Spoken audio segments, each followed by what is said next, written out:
মাঝরাতে নেশায় চুর হয়ে এক মাতাল বাড়ি ফিরছে।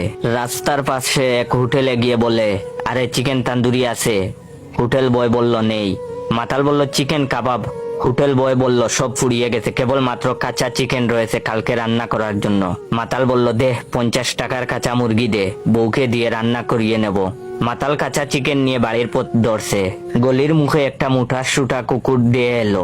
আশ্চর্যের ব্যাপার হলো কুকুরটা নিশ্চুপ, মুঠেও গেউ গেউ করছে না। মাতাল অত্যন্ত খুশি হয়ে কুকুরের গায়ে মাথায় হাত বুলিয়ে দিল আর বলল, তুই ভীষণ ভালো কুকুর ভাই। অন্য কুকুর আমাকে গেউ গেউ করে তেড়ে আসে, অথচ তুই ভীষণ শান্তশিষ্ট। মাতাল খুশি হয়ে কুকুরের সামনে চিকেনের প্যাকেট রেখে দিল আর বলল, নে ভাই খেয়ে নে, আমার শান্তশিষ্ট ভদ্র কুকুর ভাই। কুকুর আপন মনে চিকেন খেতে শুরু করে। মাতাল কুকুরের পিঠে হাত বুলিয়ে আদর করে বাড়ি ফেরার পথ ধরে। বাড়ি ফিরতেই মাতালের বউ ডিনার এগিয়ে দেয়। মাতালের বউ বলে, ভীষণ চিন্তায় ছিলাম, যাক তুমি ফিরে এসেছো দেখে নিশ্চিত হলাম।